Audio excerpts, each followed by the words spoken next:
Communication gap आ जाता है। कुछ लोग ऐसे भी होते हैं जिनको इंग्लिश समझ नहीं आती, बट वो फिर भी प्रोजेक्ट उठा जाते हैं, बट प्रोजेक्ट की डीप अंडरस्टैंडिंग नहीं होती, वहाँ पे भी मसले आ जाते हैं। लास्ट टाइम जो हमारे कंट्री में इशू चल रहा था लाइक इंटरनेट का, उसकी वजह से हमारे जो इंटरनेशनल क्लाइंट्स हैं वो बहुत ज़्यादा डिस्टर्ब हुआ है। पर इसके बीच में आता है सम टाइम कि वो लालच के तौर पे कंपनी छोड़ के दूसरी कंपनी में चले गए, किसी और प्रोजेक्ट के साथ काम करना शुरू हो गए, ये वो चीज़ें कंट्रैक्ट ब्रेक कर डेवलपर दिए। के साथ तो आपको पता है, वो तो चलता रहता है। यूज़ करके हम अपने प्रोजेक्ट्स को और अपनी इकॉनमी को बहुत बेहतर कर सकते हैं। अगर हमारे पास सिर्फ पेपाल भी आ जाए ना, या हमारे पास स्ट्राइप या कोई एक आ जाए, यकीन करें हम बहुत आगे सकते हैं। हर मंथ में हमारे 1 या 2 प्रोजेक्ट्स मिस हो जाते हैं due to advance payment. Client हमारे पर ट्रस्ट नहीं कर रहा था, कुछ ऐसे लोग होते हैं जिनके ऊपर हम भी ट्रस्ट नहीं कर सकते। डेवलप और डेवलपिंग कंट्रीज़ में जो ट्रस्ट और पेमेंट की वजह से जो इश्यूज आते हैं वो क्या हैं, उसको कैसे मतलब प्रॉब्लम्स जनरेट कैसे होती हैं, उसको हल कैसे निकाला जा सकता है। यूएस में देख लें या कनाडा में देख लें, वो पाकिस्तानी डेवलपर्स को देखते हैं ना, तो उनकी कोशिश होती है कि पहले फुर्सत में मूव हो जाए। तो क्योंकि बस कुछ ट्रस्ट इश्यूज उनके बने हुए हैं ऐसे, और कुछ फ्रीलांसर्स ऐसे हैं कि टीम नहीं होती, काम उनके पास उठा लेते हैं, करके नहीं दे सकते, उनसे एडवांस भी ले लेते हैं और फिर मूव हो जाते हैं, एडवांस भी नहीं पे करते, काम भी नहीं देते, नंबर भी उनके ब्लॉक कर देते हैं। तो वहाँ पे जो है ना ट्रस्ट इश्यूज बहुत ज़्यादा बढ़ जाते हैं। रेंट आ जाता है, हमारे डेवलपर्स की सैलरी आ जाती है, ठीक है, उसके बाद आपका अपना एक्सपेंस आ जाता है। तो इट्स मीन कि आप अगर 50,000 का प्रोजेक्ट है, 1 मंथ डिले होता है तो 50,000 आपको एक्स्ट्रा पड़ जाता है। अभी आप कुछ प्रोजेक्ट्स आपको फ्री ऑफ कॉस्ट करने पड़े। हम निकालेंगे नतीजा कि डेवलप और डेवलपिंग कंट्रीज़ में जो ट्रस्ट और पेमेंट की वजह से जो इश्यूज आते हैं वो क्या हैं, उसको कैसे मतलब प्रॉब्लम्स जनरेट कैसे होती हैं, उसको हल कैसे निकाला जा सकता है। तो क्रॉस बॉर्डर सॉफ्टवेयर आउटसोर्सिंग पे ज़्यादातर हम लोग, मेरा टॉपिक है। तो दानिश भाई, मुझे ज़रा काइंडली बताएंगे कि आपका जो एक्सपीरियंस रहा है इंटरनेशनल सॉफ्टवेयर क्लाइंट्स और वेंडर्स के साथ, उसके बारे में थोड़ा बताएंगे कि आपका कैसा रहा एक्सपीरियंस, या आपने कब काम किया इंटरनेशनल क्लाइंट्स के साथ और वेंडर्स के साथ। जी बिल्कुल किया है। इंटरनेशनल क्लाइंट के साथ बहुत अच्छा एक्सपीरियंस है मेरा। यूएस, इंग्लैंड, सऊदीया, दुबई, एशिया वाली साइड पर है। इधर जो है नाइजीरिया और यहाँ पे इशू है। सही सही। और आप कितने अरसे से काम कर रहे हैं, थोड़ा सा अपने बारे में थोड़ा इंट्रोडक्शन तो करवाइए भी। अ, मैंने स्टार्टअप अराउंड लिया था सेकेंड ईयर से, और अभी माशाल्लाह मुझे 6 साल हो गए इस फील्ड में, ठीक है। माशाल्लाह। तो इससे पहले मैं फ्रीलांसर कर रहा था, फिर उसके बाद मैंने जॉब्स की। देन हम्म, अभी मुझे अपने बिजनेस पे तकरीबन दूसरा साल है। ठीक हो गया माशाल्लाह। और मरी रोड पे आपने अपना ये सेटअप हाँ खोला जी, हो। जी जी, मैन मरी रोड पे 6 रोड। ठीक ठीक ठीक ठीक। और मुझे काइंडली ये बताइएगा कि जो फैक्टर्स, वो कौन से फैक्टर आप समझते हैं कि बड़े इंपॉर्टेंट हैं ट्रस्ट बिल्ड करने में, जब आप क्रॉस बॉर्डर सॉफ्टवेयर कोलैबोरेशंस कर रहे होते हैं। देखिए सबसे पहले तो अब लास्ट टाइम जो हमारे कंट्री में इशू चल रहा था लाइक इंटरनेट का, उसकी वजह से हमारे जो इंटरनेशनल क्लाइंट्स हैं वो बहुत ज़्यादा डिस्टर्ब हुए हैं, जिनके साथ हमारा लॉन्ग टाइम से एक्सचेंज चल रहा था वो भी डिस्टर्ब हुआ। तो ठीक है। ये सबसे पहले तो हमारा ये है कि हमारा इंटरनेट स्टेबल होना चाहिए बहुत ज़्यादा, जो ठीक हमारी है। फर्स्ट प्रायोरिटी है, ठीक ठीक है। होगा। अब दूसरी चीज़ ये भी है कि जो हमारी इंटरनेशनल कंट्रीज़ हैं उनमें पाकिस्तान की जो है ना थोड़ी सी वैल्यू डाउन हुई पड़ी हुई है। हम्म। लाइक आप यूएस में देख लें या कनाडा में देख लें, वो पाकिस्तानी डेवलपर्स को देखते हैं ना, तो उनकी कोशिश होती है कि पहले फुर्सत में मूव हो जाए। तो क्योंकि बस कुछ ट्रस्ट इश्यूज उनके बने हुए हैं ऐसे, और कुछ फ्रीलांसर्स ऐसे हैं कि टीम नहीं होती, काम उनके पास उठा लेते हैं, करके नहीं दे सकते, उनसे एडवांस भी ले लेते हैं और फिर मूव हो जाते हैं, एडवांस भी नहीं पे करते, काम भी नहीं देते, नंबर भी उनके ब्लॉक कर देते हैं। तो वहाँ पे जो है ना ट्रस्ट इश्यूज बहुत ज़्यादा बढ़ जाते हैं। ये मतलब फॉरेन क्लाइंट्स करते हैं या पाकिस्तानी करते हैं। पाकिस्तानी मीन्स के प्रोजेक्ट्स ले लिया, पास बंदा ना हुआ, पेमेंट भी ले लिया, एडवांस भी ले लिया, वापस ना किया, तो इस वजह से ना काफ़ी ज़्यादा डिस्टर्बेंस हो जाती है। मतलब ये from our side, from Pakistani side. हाँ हाँ, हमारी साइड से क्यों, क्योंकि सीन ये है ना कि हर बंदा कह रहा है यार मैं प्रोजेक्ट्स उठाऊँ, ठीक है। अब एग्जांपल दूं कि अगर मेरे साथ के फ्रेंड्स भी हैं ना, उनको डेवलपमेंट का नॉलेज नहीं है, कोई टीम नहीं है, कुछ भी नहीं है, फिर भी वो हर तरह का प्रोजेक्ट उठा रहे होते हैं। कुछ प्रोजेक्ट उठा के वो करवा लेते हैं, कुछ में फंस जाते हैं, कुछ में बजट वो कम दे देते हैं, कुछ में ज़्यादा दे देते हैं, फिर वहाँ पे ना काफ़ी मसले बन जाते हैं उनके लिए। तो वहाँ पे क्लाइंट भी ख़राब होता है और काफ़ी चीज़ें डिस्टर्ब हो जाती हैं। ठीक हो गया। और जो वैल्यू डाउन करने की आप बात कर रहे थे, वो चीप मार्केट की बेस पे बात कर रहे थे कि पाकिस्तान की चीप मार्केट है इसलिए वो ये होता है मामला, या वैसे ही हमारी वैल्यू ये डाउन है, हम हर देखें, प्रोजेक्ट उठा रहे थे। ये सिर्फ पाकिस्तान की नहीं है, ये 3 कंट्रीज 4 कंट्रीज हैं। एक बांग्लादेश, श्रीलंका, इंडियंस और पाकिस्तानी। हम्म। सबसे ज़्यादा जो इस चीज़ के ऊपर टॉप रेटेड चल रहे हैं ना, वो इंडियंस चल रहे हैं, क्योंकि वहाँ की पॉपुलेशन बहुत ज़्यादा है और वहाँ पे एजुकेशन भी अच्छी है, नो डाउट। लेकिन वहाँ के लोग जो है ना, एक तो बजट भी खराब करते हैं और दूसरा उनको काम इतना नहीं आता जितना उनकी मार्केट है। अच्छा, लेकिन इंडियंस हमारे बारे में ये बात कहते हैं कि जी पाकिस्तानी मार्केट ख़राब करते नहीं हैं। नहीं नहीं नहीं, इंडियंस खराब करते हैं। और सऊदीया में इंडियंस की बहुत अच्छी मीन्स की ग्रिप है। इंडियंस कंपनी आप देख लें, बहुत सारी कंपनीज हैं जहाँ पे इंडियंस हैं। ठीक हो गया। फिर अब पेमेंट्स और डिलेज पे मैं आता हूँ। तो आपने जाहिर सी बात है पेमेंट डिलेज अपने सॉफ्टवेयर प्रोजेक्ट्स में इनकाउंटर किए होंगे। तो उस डिलेज का क्या इम्पैक्ट पड़ता है आपकी रिलेशनशिप पे और जो प्रोजेक्ट का जो आउटकम है? देखें, प्रोजेक्ट का डिले मैं आपको बताऊँ, अगर 1 मंथ का प्रोजेक्ट है, वो हमने डिसाइड किया हुआ है 50,000 एग्जाम्पल दे रहा हूँ। हम्म। अब वो डिले होके 1-2 मंथ पे चला जाता है। अब उसमें देखिए हमारा इंटरनेट एक्सपेंस आ जाएगा, हमारा ऑफिस का एक्सपेंस आ जाएगा, हमारा ट्रैवल एक्सपेंस आ जाता है, हमारा रेंट आ जाता है, हमारे हम्म। डेवलपर्स की सैलरी आ जाती है। हम्म। ठीक है। उसके बाद आपका अपना एक्सपेंस आ जाता है। तो इट्स मीन कि आपका अगर 50,000 का प्रोजेक्ट है, 1 मंथ डिले होता है तो 50,000 आपको एक्स्ट्रा पड़ जाता है। तो वो डिले होने के ऊपर हमारा ये बहुत बड़ा लॉस होता है। ठीक हो गया। और आपके ओपिनियन में जो मेजर काजेज़ तो आपने बता दिए, इंटरनेशनल आईटी प्रोजेक्ट्स में भी यही मसाइल आते हैं क्योंकि ट्रैवल्स तो उसमें नहीं होते ना, इंटरनेशनल आईटी प्रोजेक्ट्स में उसमें देखिए नेट का इशू होता होगा। इंटरनेशनल, नहीं, इंटरनेशनल प्रोजेक्ट्स तो हैं, उनमें तो इश्यूज नहीं आते। लेकिन आपकी जो टीम है, टीम के साथ इश्यूज आते हैं। उसमें आपका ट्रैवल, सॉरी, इंटरनेट का इशू आ जाता है, कम्युनिकेशन गैप आ जाता है। कुछ लोग ऐसे भी होते हैं जिनको इंग्लिश समझ नहीं आती, बट वो फिर भी प्रोजेक्ट उठा जाते हैं, बट प्रोजेक्ट की डीप अंडरस्टैंडिंग नहीं होती, वहाँ पे भी मसले आ जाते हैं। You are talking about your developers. जी नहीं, डेवलपर्स भी और प्रोजेक्ट मैनेजर भी और बीडी भी, जो प्रोजेक्ट उठा रहा है, उठा के प्रोजेक्ट समझा रहा है प्रोजेक्ट मैनेजर को, और प्रोजेक्ट मैनेजर जो डेवलपर को बता रहा है, इन तीनों की कम्युनिकेशन में गैप आता है।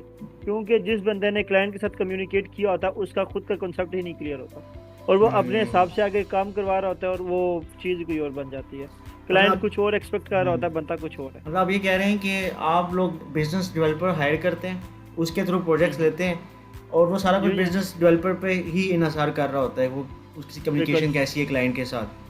तो बिल्कुल। मोस्टली आप लोगों ने डायरेक्टली कम्युनिकेट नहीं किया इंटरनेशनल क्लाइंट्स के साथ? नहीं करते हैं। अब हमारा ये सीन होता है कि जो मेरा बीडी है, लाइक वो क्या करता है कि उसका काम है कि प्रोजेक्ट को हंट करना। हम्म। वो प्रोजेक्ट हंट करता है, हंट करके जब वो अलाइन हो जाता है, फिर हमारे साथ मीटिंग करवाता है। ठीक है। मीटिंग करके देन हम आगे प्रोजेक्ट मैनेजर के साथ मीटिंग करते हैं, देन आगे डेवलपर करता है। तो यह है कि हम डायरेक्ट डेवलपर की क्लाइंट के साथ कभी भी मीटिंग नहीं करवाते। ठीक हो गया। और जी अब आ जाते हैं ट्रस्ट पेमेंट इंटरडिपेंडेंस पे। तो आप बिलीव करते हैं कि जो ट्रस्ट जो है वो इम्पेक्ट करता है आपकी पेमेंट बिहेवियर जो है क्लाइंट का और वेंडर्स का? उसकी कोई एग्जांपल आप शेयर कर सकते हैं अपने एक्सपीरियंस से? देखिए, मैंने एक चीज़ जो एक्सपीरियंस लिया ना, आपका अगर इंटरनेशनल क्लाइंट है तो वो आपकी पेमेंट कभी भी नहीं रोकता। ठीक है। ठीक है। और वो एडवांस पेमेंट भी इसलिए इतनी नहीं करता क्योंकि उसको हमारे ऊपर डाउट होता है कि ये लोग क्या अब तक काम कर सकेंगे, नहीं करेंगे, मार्केट एक्सपीरियंस है नहीं है, मैं पेमेंट देके फंस ना जाऊँ, मेरा टाइम ना वेस्ट हो।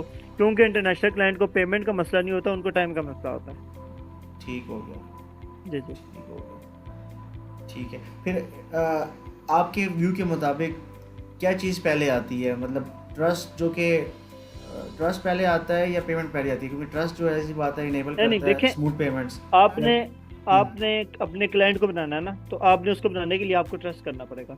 मे भी आप कुछ प्रोजेक्ट्स आपको फ्री ऑफ कॉस्ट करने पड़े। आप देख लेते हो ना कि अगला बंदा किस लेवल का प्रोजेक्ट है। अच्छा प्रोजेक्ट है, बड़ा है, लॉन्ग टर्म चलने वाला है, तो उसी के अकॉर्डिंग हम जाके फिर उसको ना डील कर रहे होते हैं। मे भी हम उससे कहते हैं कि यार जब हम प्रोजेक्ट आपको दे दें, आप अपनी सेटिस्फेक्शन के बाद हमें पेमेंट दो। क्योंकि हमने क्लाइंट के ऊपर तो ट्रस्ट ले लिया है, लेकिन हमने क्लाइंट को अपना ट्रस्ट देना होता है। मतलब ट्रस्ट पहले आता है, पेमेंट बाद में आती है?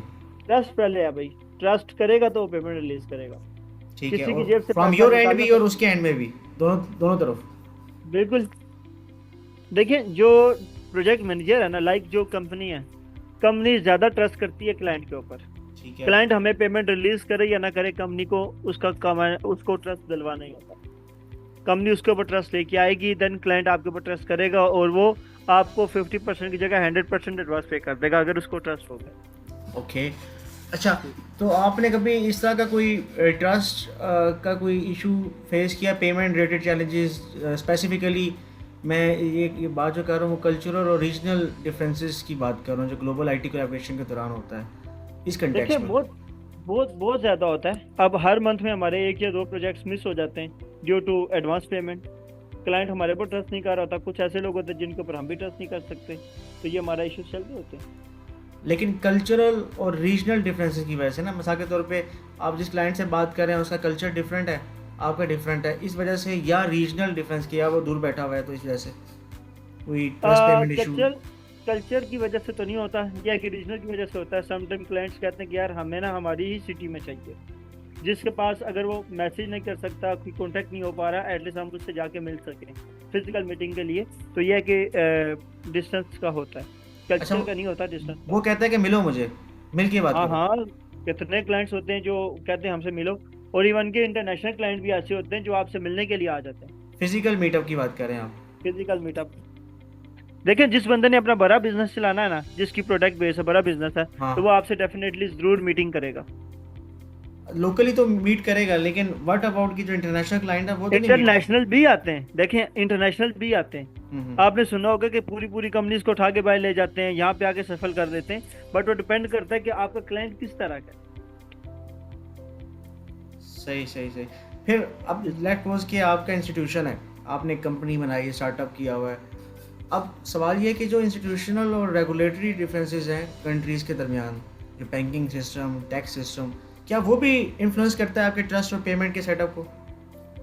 देखें सबसे पहले जो आप किसी अच्छी कंपनी को टैकल करते हो ना, टारगेट करते हो, हम्म। तो सबसे पहले वो आपसे क्या मांगता है? आपका एनटीएन मांगता है कि आप लीगल एनडीए हो एनडीए या नहीं मांगता वहाँ है, पे। Non disclosure NTN agreement. मांगता है ठीक है। जी। और हम भी उससे उसका एनटीएन लेते हैं, ठीक है। ताकि उससे ये होता है कि ना हम फेक निकलते हैं ना वो फेक निकलता है, ठीक है। ठीक अब है। उस एनटीएन के अगेंस्ट वो देखता है कि आईटी का कितना टैक्स पड़ता है इनको हमारी पीकेआर में, और फिर हम भी वहां पे देखते हैं कि उसको एक प्रोजेक्ट के ऊपर कितनी कॉस्ट आती है जो टैक्स देती है। वो सारी टैक्स की कैलकुलेशन निकाल के ओवरऑल सारी चीजें देख के देन हम प्रोजेक्ट की बजट को फाइनलाइज करते हैं। ठीक हो गया, लेकिन वो टैक्स की जो कैलकुलेशन है वो निकालते कैसे होंगे? कि आप कैसे बिलीव करते हैं अगला बंदा टैक्स का जो बता रहे हैं हमें वो ठीक बता रहा है, देखें वेरीफाई? वो तो एनटीएन दे रहा है सारी चीजें, तो आप तो कंट्री के ऊपर आप खुद सर्च कर सकते हो, गूगल आपको सब कुछ बता देता है। ठीक हो गया। वो तो इश्यू नहीं। तो ये रेगुलेटरी डिफरेंसेस भी सॉल्व हो जाते हैं, और इंस्टीट्यूशनल मसला भी नहीं होता कभी आपको पता अपने ही नहीं नहीं इंस्टीट्यूशन के नहीं अंदर आपके नहीं इशू नहीं, डेवलपर्स के नहीं दरमियान कोई इशू करते। ट्रस्ट और पेमेंट का सेटअप का कोई इशू आ जाए? नहीं, डेवलपर्स के बीच में आता है सम टाइम कि वो लालच के तौर पे कंपनी छोड़ के दूसरी कंपनी में चले गए, किसी और प्रोजेक्ट के साथ काम करना शुरू हो गए, ये वो चीज़ें कंट्रैक्ट ब्रेक कर डेवलपर दिए? के साथ तो आपको पता है वो तो चलता रहता है, बट क्लाइंट के साथ जो है ना इसमें आगे सॉल्व हो जाता है। डेवलपर के साथ भी आप एग्रीमेंट पे आ जाओ तो वो फिर डेवलपर भी सॉल्व आउट हो जाएगा। ठीक हो गया दानिश भाई। 5 से 6 क्वेश्चंस मज़ीद हैं कम्युनिकेशन के हवाले से और रिस्क और इनफॉर्मल स्ट्रेटजीज़ के हवाले से। ये जो इनफॉर्मल कम्युनिकेशन होती है, कैजुअल मैसेजेस हो गए, जो स्मॉल टॉक्स जिसे आप कहते हैं, गपशप कह लें क्लाइंट के साथ, रिलेशनशिप बिल्डिंग चैट्स जिसको आप कहते हैं, वो क्या किरदार अदा करती है, कितनी इंपॉर्टेंट है रिड्यूसिंग आपकी पेमेंट रिलेटेड टेंशन्स को ख़त्म करने में ग्लोबल टीम्स अब के देखिए साथ? कम्युनिकेशन बहुत अच्छी चीज़ है क्लाइंट के साथ, लेकिन आपका ना एक गैप और एक डिस्टेंस रहना चाहिए क्लाइंट के बीच में। लाइक ये नहीं कि आप उसको दोस्त बना लो या भाई बना लो। जब आप उसको दोस्त और भाई बनाएंगे तो वो आपके क्लोज हो जाएगा, और उसमें आपको पेमेंट मिलने में भी इशू आएगा और काम स्मूथ चलने में भी मसला आएगा। जब आप उसको बॉस और क्लाइंट के बीच में डिस्टेंस रखेंगे ना, तो वो क्लाइंट आपसे डरेगा भी, आपको टू द पॉइंट बात करेगा और आपको ऑन टाइम पेमेंट भी डिलीवर करेगा। ठीक है, मतलब आप कह रहे हैं कि यार और कोई कोई चीप टॉक करने की हाँ, ज़रूरत नहीं है। नहीं नहीं नहीं जरूरत नहीं।